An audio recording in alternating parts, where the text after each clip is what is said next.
So you finally made that big decision and you want to get into the market and start looking for your first home, but you're not exactly sure who to talk to or where to go.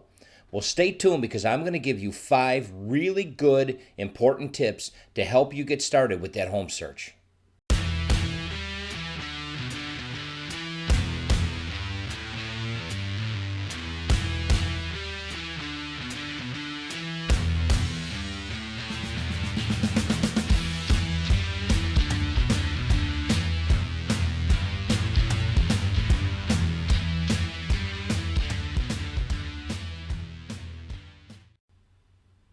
Hey everyone, Brandon Shupe at Skydan Real Estate Sales. So, in today's market, the low inventory really dominates a lot of the conversations across the country if you're a first-time home buyer.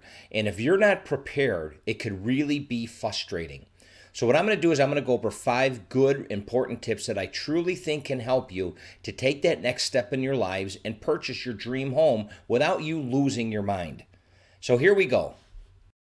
Let's start with tip number 1. Getting yourself pre-approved for a mortgage prior to even going out and looking at any houses. This is so beneficial because what it does is it actually allows you the opportunity to sit down with a loan officer. They're going to look at your debt to income and they're going to tell you pretty much what you can afford. And then you're going to have a price range that you can work into your own personal budget. Now, what this also does is it's almost like having money in the bank. Now you're out educated, looking at homes in your price range. But when you do find that dream home and you submit a contract, you're also going to want to submit a copy of that pre-approval along with the contract to show that you are a ready, willing, and able buyer. Don't walk into a $400,000 home and find out that you're only approved for $300,000 because that can really be discouraging. Don't let yourself get into that situation. Tip number 2.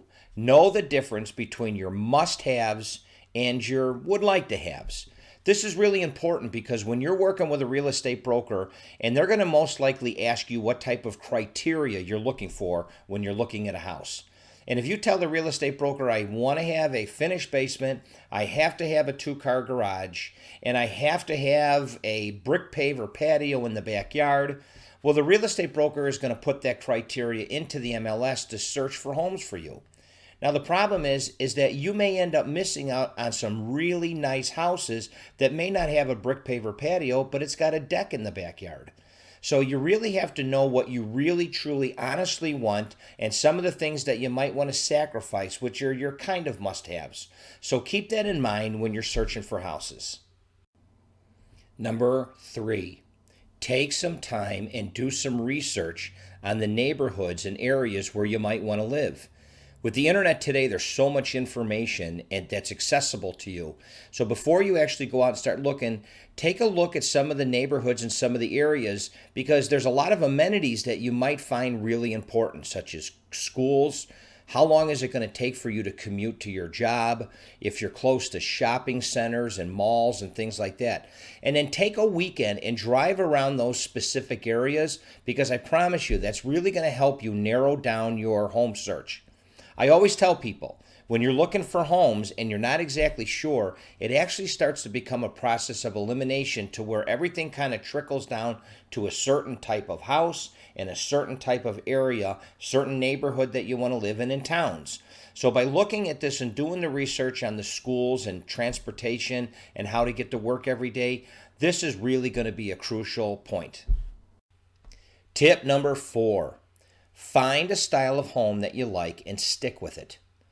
Take some time and evaluate your family's needs and then pick that specific style of home that best meets your needs. Just because you've narrowed the search down to a specific neighborhood or a specific zip code doesn't always necessarily mean that you have to go out and look at every single home that's in that neighborhood. You may have a few children and you don't want to be sleeping on separate levels than your children are. So in a case like that, for an example, you might want to stay away from a Cape Cod style home who traditionally has the bedrooms upstairs and a master bedroom on the first floor. Take some time and find the specific style of home that you want and stick with it. And tip number 5, document your home visits. This is really important, mostly when you're a first-time home buyer, because you're excited and you're in looking at houses and you find yourself looking at pictures on the wall and things like that, and sometimes you may get a little distracted. And let me give you an example. Recently, I had this young couple and I was showing them houses, and it was a Saturday morning, and I had 8 houses to show them. And when we were on the 7th house, we walked in the door. The wife looked at her husband and she said, "You know something, hon? I don't remember what the 3rd house looked like." So they then had to go back and start visualizing what that particular home looked like. But the husband, because before we went out looking at houses, I printed listing sheets of each individual house and I put it on a clipboard and I gave it to them. And I told them, I said, "Listen, when you go through the house, turn the listing sheet over and make some notes so that this way when you go back later on, you can remember the houses." And because of cell phones today, in most cases, you're more than welcome to take pictures and to take little videos of the house when you're in the house. This way, when you're done at the end of the day and you want to go back and review the houses, you could take your time and do that. So what's the bottom line here? You know, we live in a high-paced world and it could be a very competitive environment.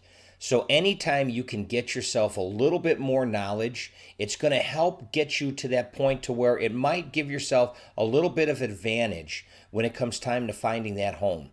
Because it's a lot of fun going out and looking at houses, but you know what? When it comes time to negotiate on that home, and it could be really serious, and it can really get gut-wrenching at some times. So getting knowledge ahead of time is really beneficial. And again, if you're a first-time home buyer, I always suggest to go to your parents, go to your grandparents, and get some advice from them on what it was like when they were looking for their first home, and get some advice and tips from them. You know, as a real estate broker, again, we're always here to help you, and I'm always here to help you. So if there's anything that I could do to help you in your home search, whether it's questions or you really do want to go out and make that choice of looking for your first home, all my contact information will be given at the end of this video. I really wish you luck. I appreciate you watching the video, and as always, make it a great day.